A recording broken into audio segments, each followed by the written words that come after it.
Welcome to The Explainer. Today, we are diving headfirst into a story that has it all: faith, some serious family drama, and divine intervention. And it all revolves around one promise, a promise that is constantly, and I mean constantly, under pressure. So let's just jump right in. We're going to tackle this head on by walking through 5 absolutely key chapters from Genesis. And we'll be following the, frankly, dramatic journey of Abraham as he waits and waits for the heir God promised him. All right, so our story kicks off not with a bang, but with this quiet desperation, It's about a promise that just seems to be stuck in neutral, going absolutely nowhere. And this is where we see human logic step in to try and solve a divine problem. Spoiler alert, it doesn't go well. I mean, can you imagine waiting 10 years, a full decade for a promise from God to come true? For Abram and Sarai, that silence must have been just deafening. So you've got her barrenness, his old age. The odds are not looking good. And Sarai finally says, okay, enough is enough. It's time to take matters into my own hands.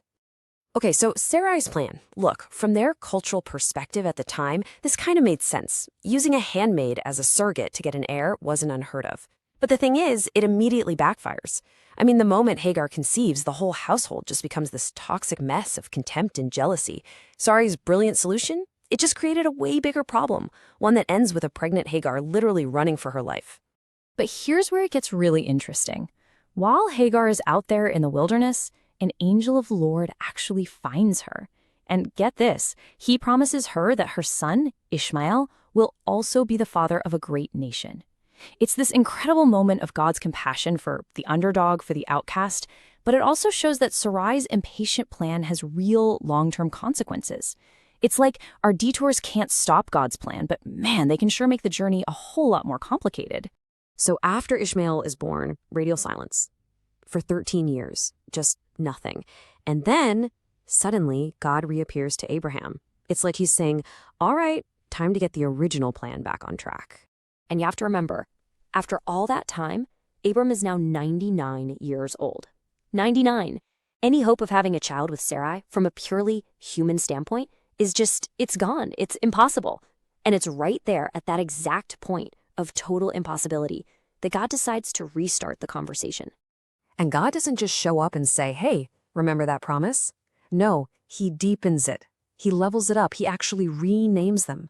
And these new names aren't just for show. They signal this massive global scale of the promise. So Abram, which means exalted father, becomes Abraham, father of a multitude. And Sarai becomes Sarah, marking her as a princess to nations.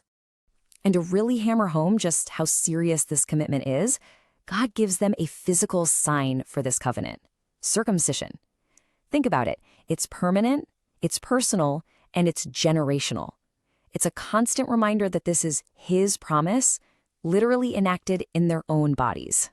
God also makes it crystal clear. He says, look, this covenant is going to be established through a son from Sarah, and his name will be Isaac. Now, Ishmael will be blessed, for sure, but Isaac, he's the chosen heir of the promise. And the big takeaway here, God's plan is super specific, and it does not waver. It's all about his faithfulness, not Abraham's flawless track record. Okay, so now things get even more personal. The promise is about to go from this abstract, far-off idea to something that's happening like now. And it all starts with the arrival of 3 mysterious visitors. So Abraham, being a great host, welcomes these 3 men, who, by the way, are actually heavenly beings. In the middle of the meal, one of them just casually announces that in a year, Sarah's going to have a son. And Sarah, who's 90 years old at this point, overhears this from inside the tent. And what does she do? She doesn't scream with joy. She laughs. It's this quiet, yeah, right kind of laugh. But here's the thing. The Lord hears that silent, cynical laugh. And he doesn't get angry. He confronts it with one of the most powerful questions in the entire Bible. Is anything too hard for the Lord? It's just this direct challenge to everything that seems logical or possible to us. So that question, is anything too hard? It just hangs in the air. And then the conversation takes a hard turn. God has just affirmed his power to create life, and now he reveals his authority to bring judgment. He tells Abraham he's going to destroy the city of Sodom because of its wickedness. And this is where we see a whole other side of Abraham. He doesn't shrink back in fear. He steps up. He becomes this intercessor, boldly, and I mean boldly, bargaining with God for mercy. I mean, this chapter is just incredible, isn't it? You see these two sides of God's character right next to each other.